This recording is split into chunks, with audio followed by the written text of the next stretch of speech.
Iran যুক্তরাষ্ট্রের যুদ্ধের প্রভাব যখন বিভিন্ন দেশে ছড়িয়ে পড়ছে, ঠিক তখনই বাংলাদেশের আকাশসীমা ও সার্বভৌমত্ব রক্ষায় বিদেশি অত্যাধুনিক আকাশ প্রতিরক্ষা ব্যবস্থা জোরদার করতে সরকারকে আইনি নোটিশ পাঠিয়েছেন একজন সুপ্রিম কোর্টের আইনজীবী। এরপরে সামাজিক যোগাযোগ মাধ্যমে প্রশ্ন উঠেছে, হঠাৎ সরকারকে এমন আইনি নোটিশ পাঠানোর কারণ কি? তবে কি চলমান এই যুদ্ধে বাংলাদেশের ঝুঁকিতে রয়েছে? আধুনিক আকাশ যুদ্ধের ঝুঁকি থেকে নাগরিকদের সুরক্ষা নিশ্চিত করতে ২৪শে মার্চ সুপ্রিম কোর্টের আইনজীবী মোহাম্মদ মাহমুদুল হাসান এই নোটিশ পাঠান। নিজস্ব প্রযুক্তির মাধ্যমে গবেষণা উদ্যোগ নিতে ও অত্যাধুনিক আকাশ প্রতিরক্ষা ব্যবস্থা ক্রয় করে দেশের নিরাপত্তা জোরদার করার কথা নোটিশে উল্লেখ করেন।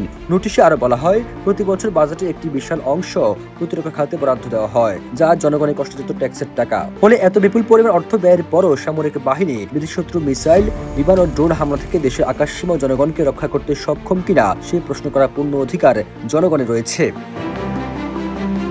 5+ স্টার রেটিং প্রাপ্ত দেশের সর্বোচ্চ বিদ্যুৎ সাশ্রয়ী ওয়ালটন এসি স্মার্ট কমফোর্ট এখন নেক্সট লেভেলে। নোটিশে আর উল্লেখ করা হয়, আধুনিক যুদ্ধক্ষেত্রে কৌশল বদলে গেছে।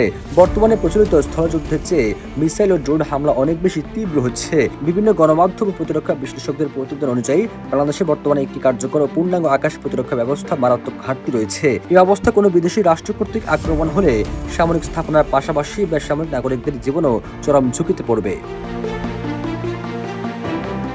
নোটিশে আগামী 15 দিনের মধ্যে অত্যাধুনিক আকাশ প্রতিরক্ষা ব্যবস্থা ক্রয় এবং নিজস্ব প্রযুক্তির উদ্ভাবনের প্রয়োজনীয় তহবিল ও অবকাঠামো বরাদ্দের প্রক্রিয়া শুরু করতে বলা হয়েছে। নির্ধারিত সময়ের মধ্যে পদক্ষেপ গ্রহণ করা না হলে সংবিধানের 102 অনুচ্ছেদ অনুযায়ী হাইকোর্টের বিভাগের জনস্বার্থে রিট পিটিশন দায়ের করা হবে বলে নোটিশে উল্লেখ করা হয়েছে।